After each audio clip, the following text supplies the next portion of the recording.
Hello नमस्कार, खूप मनापासून स्वागत आहे आणखी एका नवीन रेसिपीमध्ये। आज आपण बघतोय आमचूर पावडर घरी कशी बनवायची ते।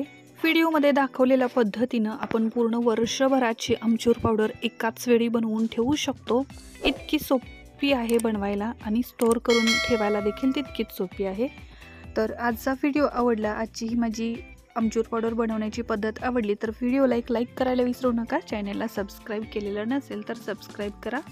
इथं मी जवळपास 1 किलो इतक्या कच्च्या कैऱ्या घेतलेल्या आहेत। या कैऱ्या मी पाण्यामध्ये घालून ठेवलेल्या आहेत, त्यामुळे कैऱ्या कडक राहतात, मऊ पडत नाहीत। तर आता या कैऱ्या याच पाण्याने स्वच्छ धुवून घ्यायच्या आहेत। त्यानंतर कोरड्या करायच्या। त्याच्यावरचा जो देठाचा भाग आहे तो देठाचा भाग आपल्याला काढून घ्यायचा आहे आणि या कैऱ्यांच्या वरची जी हिरवी साल आहे ती साल देखील आपल्याला काढून घ्यायची आहे। हिरवी साल जर आपण तशीच ठेवली तर आमचूर पावडर थोडीशी कडवट होते, तर त्यासाठी वरची साल देखील आपल्याला काढून घ्यायची, त्याची देठं काढायची। आणि या पद्धतीने बघा देठं काढून बऱ्यापैकी मी साल काढून घेतलेली आहे। तर आता हे आंबे आपल्याला खिसून घ्यायचे आहेत किंवा त्याचे चिप्स बनवायचे आहेत। तर इथं बघा काही आंबे मी खिसून घेतलेले आहेत, म्हणजे चिप्स बनवून घेतलेले आहेत। या प्रकारे त्याच्या गुठळ्या निघालेल्या आहेत आणि त्या गुठळ्या आपल्याला टाकून द्यायच्या आहेत।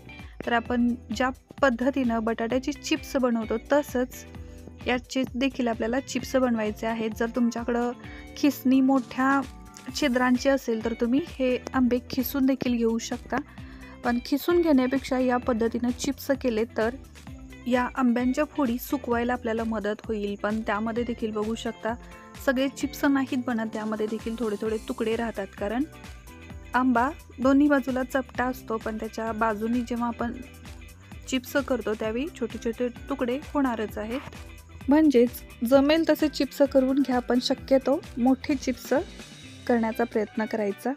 आंब्याच्या कोईला जो काही आंब्याचा गाभा राहिलेला आहे तो सगळा गाभा काढून घ्यायचा प्रयत्न करायचा। इथं बघू शकता एक आंबा मी पूर्ण खिसून घेतलेला आहे, त्याचे चिप्स बनवून घेतलेले आहेत। त्यामध्ये काही बारीक देखील चिप्स तयार झालेले आहेत आणि ही गुठळी आपल्याला लागणार नाही, आपण हे बाजूला काढून घ्यायचं। आणि असेच सगळे आंबे मी खिसून घेतले। तर बघू शकता मोठे मोठे पीस देखील झालेले आहेत आणि बारीक पीस देखील आहेत। आता यामधले मोठे मोठे पीस आहेत ते बाजूला काढायचे आणि बारीक जे पीस आहेत ते बाजूला करायचे, म्हणजे दोन्हीही आपल्याला सुकवायला बरं पडतं आणि शेवटी पावडर बनवायला देखील बरं पडतं। तर या पद्धतीनं मोठे मोठे पीस मी बाजूला करून घेते। हे बघा हे बारीक पीस मी बाजूला केले आणि हे मोठे जे पीस आहेत, मोठे जे चिप्स आहेत ते बाजूला केलेले आहेत। आता हे दोन्ही पसरवून घ्यायचे।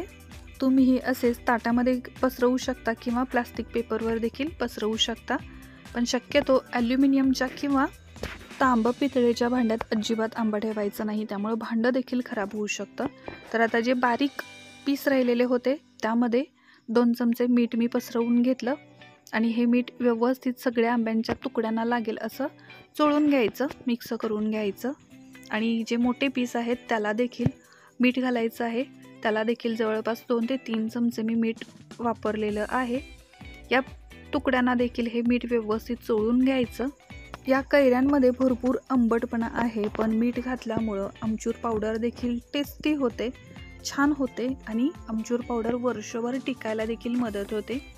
तर आता हे मी मीठ चोळून घेतलेले जे पीस आहेत ते 2 ते 3 भांड्यामध्ये ताटांमध्ये पसरवून घेतले आणि छोटे पीस होते ते देखील मी या पद्धतीनं पसरवून घेतलेले आहेत। आता या कैऱ्यांना कडकडीत उन्हामध्ये कमीत कमी 2 ते 3 दिवस सुकवून घ्यायचं आहे आणि तिसऱ्या दिवशी बघा छान अगदी मस्त सुकलेले आहेत, अगदी कुरकुरीत असे हे आंब्यांचे कैऱ्यांचे पीस झालेले आहेत। तर आता आपल्याला हे कैरीचे पीस मिक्सरला छोट्या भांड्यामध्ये बारीक करून घ्यायचे आहेत। तर या पद्धतीनं जितके एका वेळी बसतील तितके पीस मी या मिक्सरच्या छोट्या भांड्यामध्ये घेते आणि एकदम बारीक अशी याची पावडर बनवून घेते। जशी मोठ्या तुकड्यांची पावडर बनवून घेतली तशीच या बारीक तुकड्यांची देखील पावडर बनवून घ्यायची, एकत्र करायची आणि हवाबंद डब्यामध्ये किंवा एखाद्या प्लास्टिकमध्ये घालायचं आणि त्याचं तोंड पॅक करायचं, म्हणजे त्यामध्ये हवा लागणार नाही आणि जशी लागेल आपल्याला तशी आपल्याला ती पावडर काढून घेता येईल। जर हवा लागेल असं ठेवलं, म्हणजे उघडं जरी ठेवलं, सारखं सारखं आपण उघडत असलो तरी देखील आमचूर पावडरची चव बदलते, बिघडते. त्यासाठीच आमचूर पावडर ही हवाबंद डब्यामध्ये ठेवावी, म्हणजे ती वर्षभर टिकून राहते. तर आता ही सगळी आमचूर पावडर मी मिक्सरला बारीक करून घेतलेली आहे, बघू शकता. आपण 1 किलो कैऱ्या घेतलेल्या होत्या. या 1 किलो कैऱ्यांची जवळपास पाव किलोपेक्षाही जास्त आमचूर पावडर आपली तयार झालेली आहे. तर आमचूर पावडर बनवण्याची ही पद्धत कशी वाटली ते कमेंट करून नक्की सांगा. व्हिडिओ आवडला असल्यास व्हिडिओला एक लाईक करायला विसरू नका. चॅनलला सबस्क्राईब केलेलं नसेल तर सबस्क्राईब करा, त्यासमोर येणारं बेल आयकॉन प्रेस करा. एक वेळ नक्की ट्राय करून बघा. या पद्धतीनं आमचूर पावडर तुम्हाला नक्कीच आवडेल. मार्केटपेक्षा कितीही पटीनं बेस्ट बनते. नक्की ट्राय करा. थँक्यू.